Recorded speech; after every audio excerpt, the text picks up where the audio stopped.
Thank you for having me back. Now let's begin. Today's reading was described rather nicely by Chesterton as "when shepherds came to the shepherd." You know it well, I'm sure, and the linking episodes following Luke's account of John the Baptist's birth and of Gabriel's announcing to Mary that she was to have a child.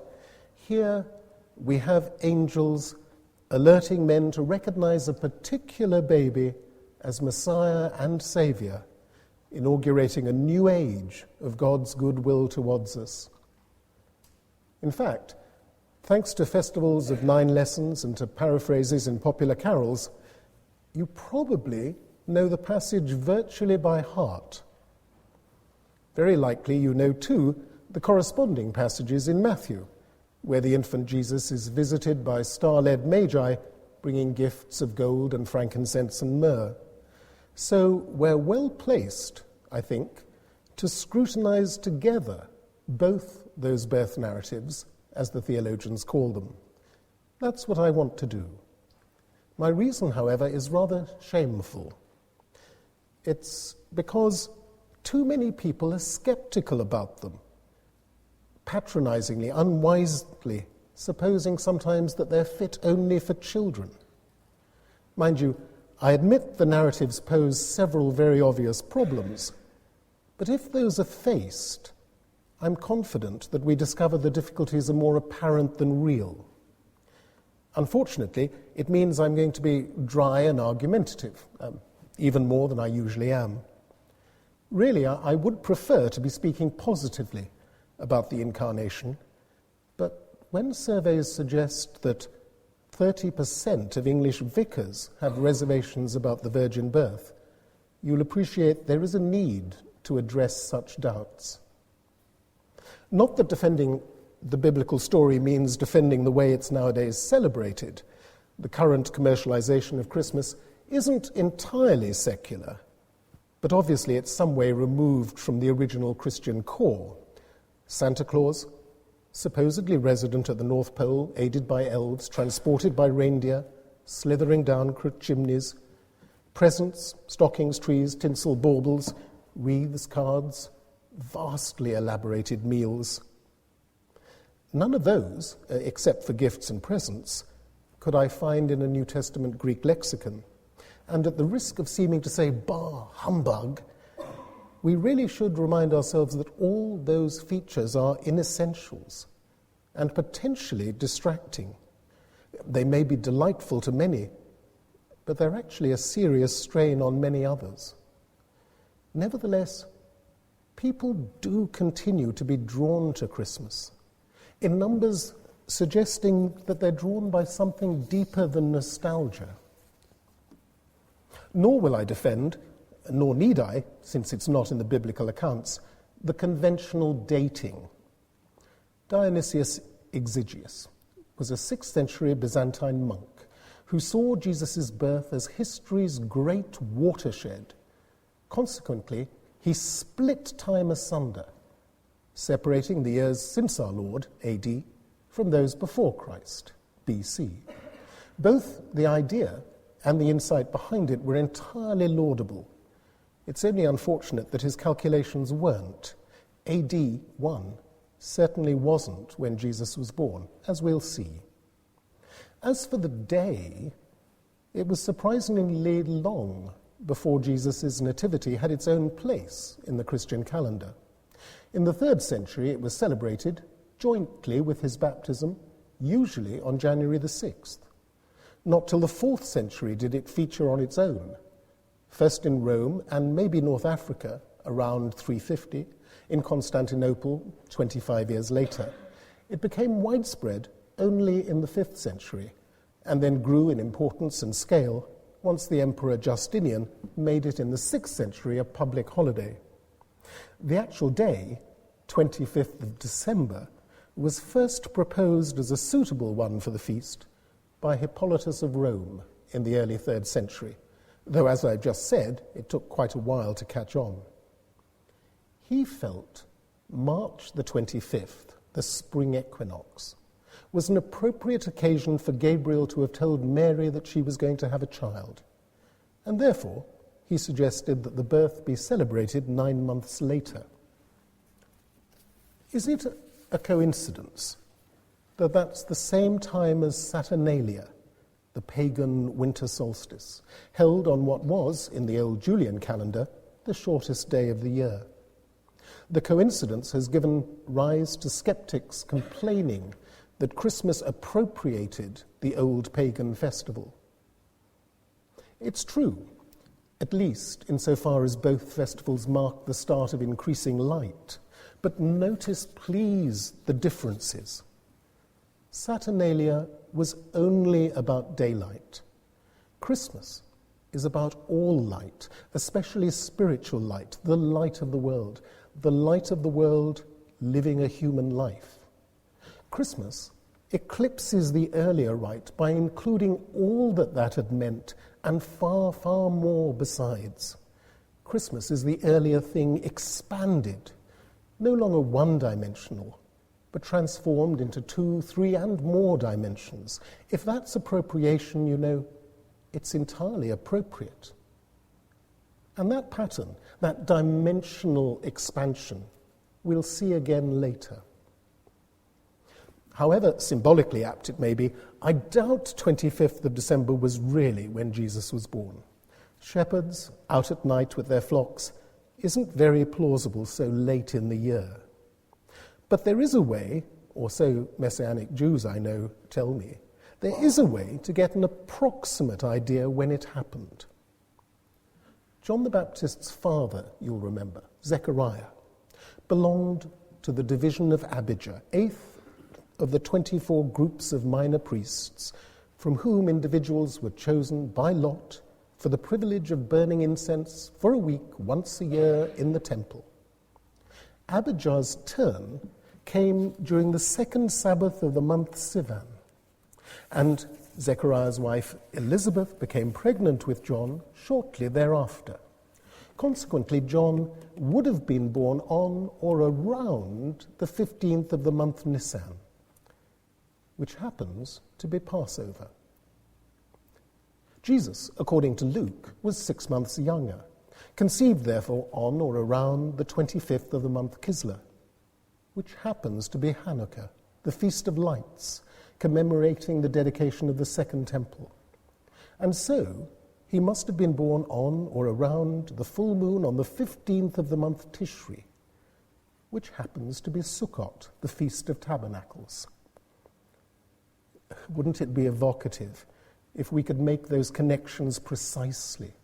The Baptist with Passover, Jesus with Hanukkah and Tabernacles. Tantalizingly, though, we can't get any closer than on or around. At least our best guess puts Jesus' birth in the late summer-autumn period, more historically plausible, if less poetic than Christina's Rossetti's carol in the bleak midwinter. Though, come to think of it, there may be some sort of poetry in realizing that the remedy for the fall came in the fall. Anyway, from justified skepticism about the 25th of December, AD 1, let's now list why exactly people are skeptical about the birth narratives themselves. First of all, we've two accounts, widely different. Luke's is written from Mary's perspective, has people guided by angels. The action begins in Nazareth, moves to Bethlehem, with shepherds visiting, then briefly to Jerusalem and back to Nazareth. Matthew's is written from Joseph's perspective, has people guided in dreams. The action begins in Bethlehem, with Magi visiting, before the Holy Family flee from Herod by going to Egypt, and finally, after Herod's death, settling in Nazareth. Reconciling the logistics isn't too hard. Children's nativity plays do manage it. However, there are three substantial problems. First problem, Herod, the great threat in Matthew's story, died, we now know, even if Dionysius Exiguus didn't, in 4 BC. Yet Luke says Jesus was born when Quirinius was governor of Syria, a post he only took up in 6 AD. Consequently, the Bible's two birth narratives are at least a decade apart. Second problem.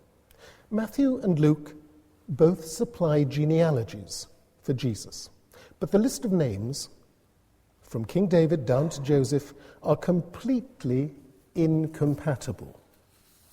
Also, while Joseph could have adopted Jesus legally, he couldn't transmit a bloodline. Consequently, Christianity must forego one of its traditional claims. Either Jesus' virgin birth or his Davidic descent must be relinquished. Third problem. The New Testament stories echo so very closely Old Testament episodes. Matthew's Jesus is just like Moses, almost killed at birth, while other Jewish baby boys are, by a bad king, and having hurriedly to quit the country. And Luke's Mary is just like Isaac's mother Sarah or Samuel's mother Hannah, a woman conceiving when that seems impossible. Moreover, Mary goes on to celebrate her pregnancy in a song, familiar to us as the Magnificat, where sentiment after sentiment duplicates what Hannah had said centuries before. Consequently, the birth narratives look derived, look unoriginal in content and language. They look like they're copies.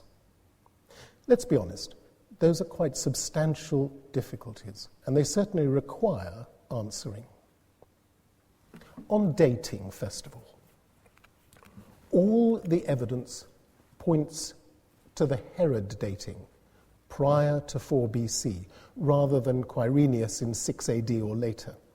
For one thing, Herod is fundamental to Matthew's plotline, whereas Quirinius is relatively inessential to Luke's.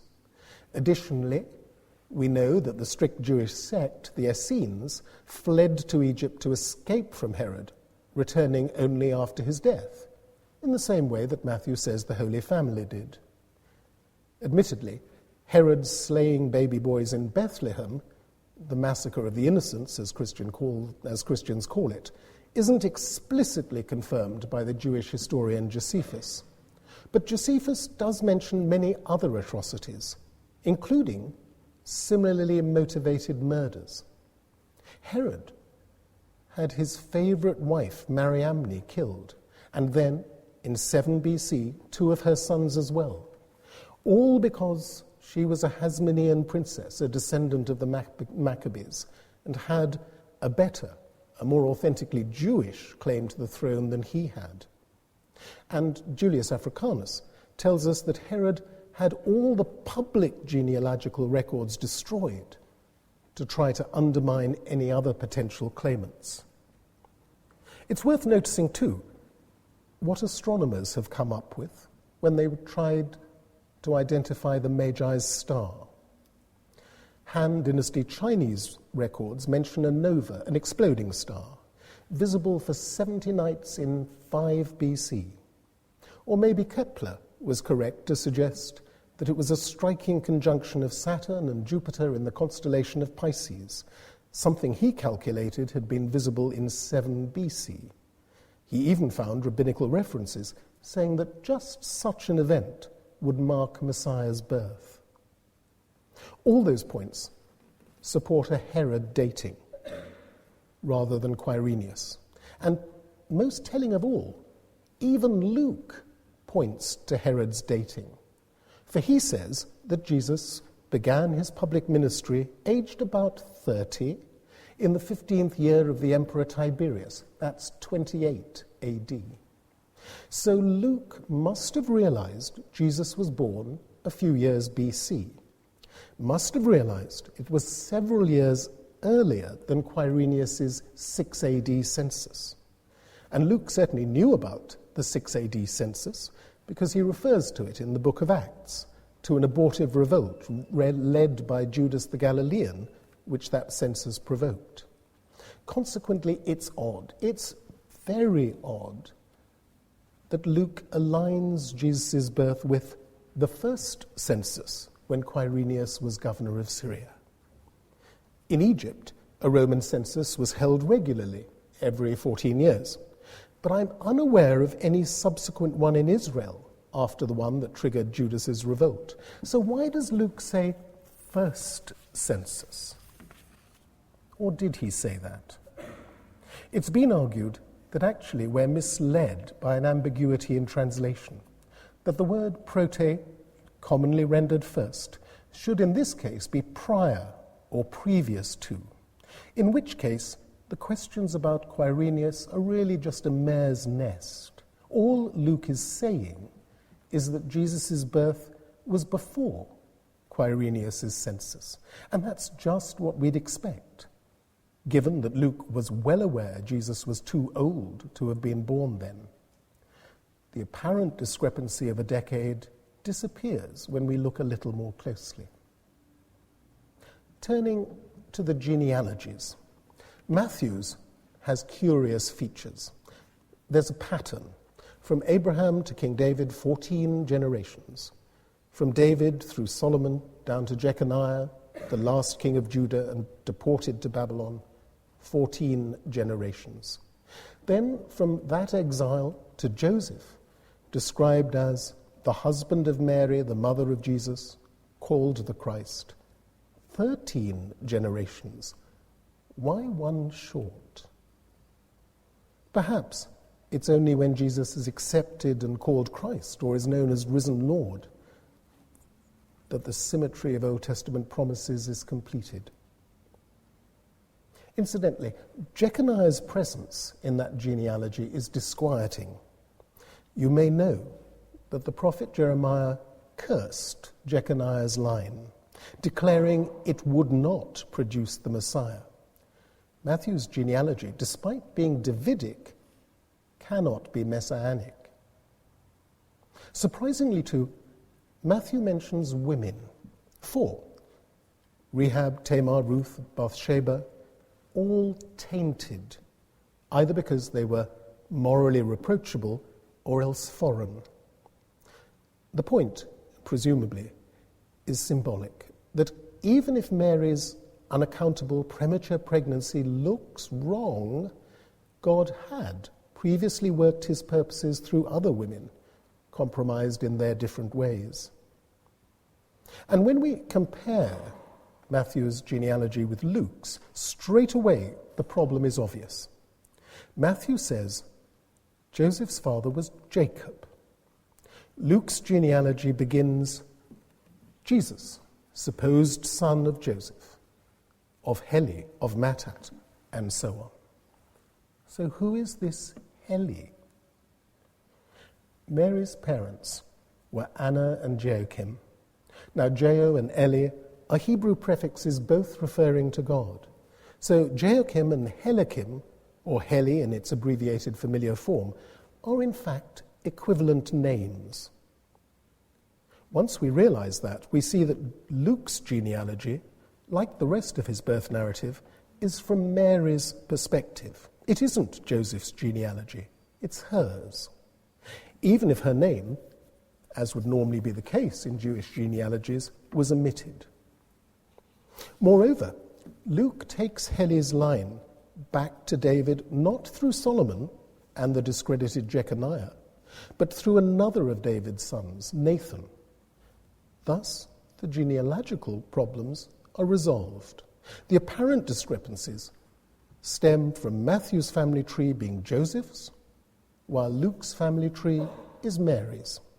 And although Jesus himself put little or no weight on Davidic descent, he had it on both sides, legally through Joseph, and more important, genetically through his mother, in a line that was both Davidic and potentially messianic. Let's turn to the last of the three big problems, the birth narrative's unoriginality. Personally, I find it reassuring. It suggests the same God at work in the Old Testament and in Jesus' birth. Or it would be reassuring if we can be confident that Matthew and Luke's stories aren't inventions. The reason I'm certain they're not inventions is that at one and the same time they're unoriginal and, once we notice it, staggeringly original as well. The derived patterns are given the boldest twists too radical to imagine Matthew or Luke independently making them up. Yes, Matthew's Jesus does echo Moses, but Pharaoh is now a Jewish king, and Egypt is the safe haven when escaping away from the promised land. Whereas magicians contended against Moses, now foreign and pagan sages pay homage to Jesus. There's a great twist even in the symbolism of the gifts the Magi bring. Kingship, priesthood, and death. They're hardly original themes, but bringing them together, conjoined in one and the same person, that's an unprecedented twist. Even Moses' law is referred to and reversed. For Joseph, remember, was a just man, a righteous man, a lawkeeper, a tzaddik, they might say nowadays. Yet, he rejects the option that the law gave him to divorce Mary. Incidentally, as an aside on the word divorce, you probably know that these terms were very elastic in the first century. A woman would get betrothed to a man for a year before they got married. But in that period, she could be referred to as a wife. Moreover, if the engagement broke up, it could be called a divorce. Even words like virgin actually had a rather elastic meaning. Philo of Alexandria would call a woman too old to have children a virgin. But we know how it's meant in the case of Mary. A woman engaged, but not yet married. A woman sexually a virgin. But let's go on. Even when Matthew quotes the Old Testament, it's because the older events are being transcended, not duplicated. Yes, Isaiah had prophesied God would rescue King Ahaz from a threat by the time a local girl came to motherhood. What Matthew records is both the same and infinitely more. A virgin who will conceive and bear a son whose work shall make us say, Emmanuel, God with us. It's a dimensional expansion again of what Isaiah had meant. Similarly, of course, Luke's Mary does echo Hannah's words. It's quite natural she should. A pious girl in a situation, what else would she do except echo the words of someone in a more or less similar situation in her old Hebrew Bibles? But similar sentiments mustn't blind us to how radical the twist is, how dissimilar their situations are. One, a previously barren woman, finally having, by the normal process, the baby that she was trying for. The other, a girl quite capable of having a child, except that she had not known a man, a girl who then conceives supernaturally. The parallels that skeptics point to are there, all right, but they aren't the whole story. As with Saturnalia, wholly unexpected new dimensions are there as well.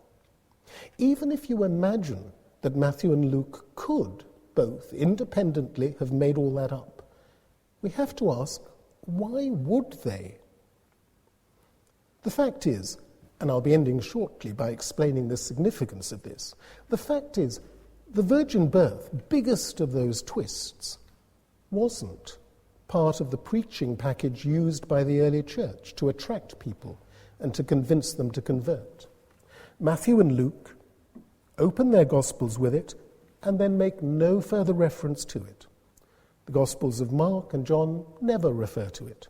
Neither St. Paul nor any of the other writers of the epistles do. Not even the epistles by James and Jude, and they were Jesus' brothers. The early church certainly believed in the virgin birth. There's ample evidence of that. But they didn't use it. Evidently, it wasn't strictly necessary to the Christian message, the core message. So why would Matthew and Luke put it in, except because it was true? In her book, Alone of All Her Kind, Mary Warner got rather a reputation for being an expert on Mary a few years ago. In it, she tried to give the answer that skeptics offer. The Christian religion, I'm quoting her, the Christian religion's use of the virgin birth as the key to the argument that Jesus was the Son of God was classical in spirit. Really? We've just seen that actually the New Testament never uses the virgin birth as the basis for any argument. Jesus is recognized to be Son of God on quite other grounds. And the virgin birth certainly wasn't classical, nor would it have appealed to potential converts from classical backgrounds. I guess that Marina Warner imagines that it parallels myths of Heracles or Dionysius and so on. But how exactly? Those were unhistorical demigods, fathered on human women by deities in various physical guises. They were hybrids born to accomplish some heroic feat so as to earn for themselves, if successful, like Heracles, a very minor place amongst a host of other Olympian deities. The more closely you consider that description, the less any parallel with Jesus can be discerned. Above all, what Warner and her ilk fail to take seriously is something Christians have always stressed, that, as the second century apologist Justin Martyr put it, Mary remained a virgin after the Annunciation. Now that is utterly unclassical in spirit. No myth ever dreamed of that. Yet once we're told it, doesn't it ring true? Uniquely in the biblical story, conspicuous by its absence there was no physical act. God didn't play some physical role to affect ordinary intercourse and produce a child, as in dozens of myths from around the world. Rather, God acted directly, as only the true God can. Philosophically, there's no difficulty with that, no inconsistency in a creator entering his creation directly. Yet some skeptics, especially skeptical clergy, see a theological difficulty. They say that if Christ, the second Adam, is to save us, children of the first Adam, then surely it's necessary for Christ to have been born in the same way, therefore not to have been born by a supernatural conception.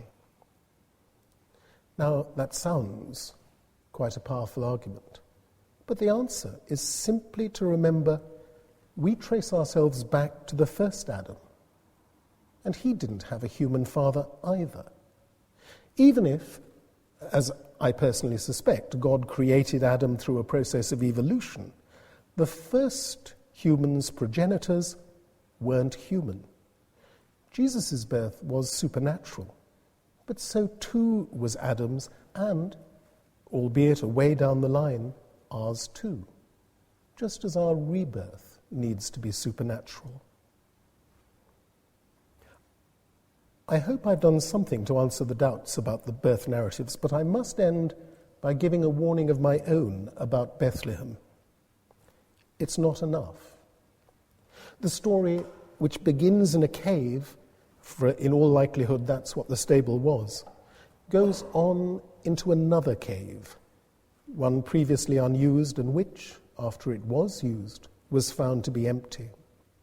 The early church made Bethlehem no part of its public preaching because it knew not only where, but why Jesus was born.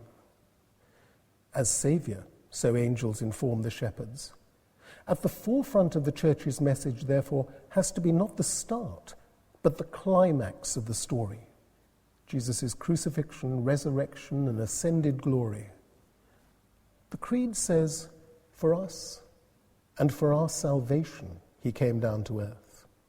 And the Athanasian Creed explains a little further, that salvation consists not in God coming down to man, but in Jesus raising men up to God.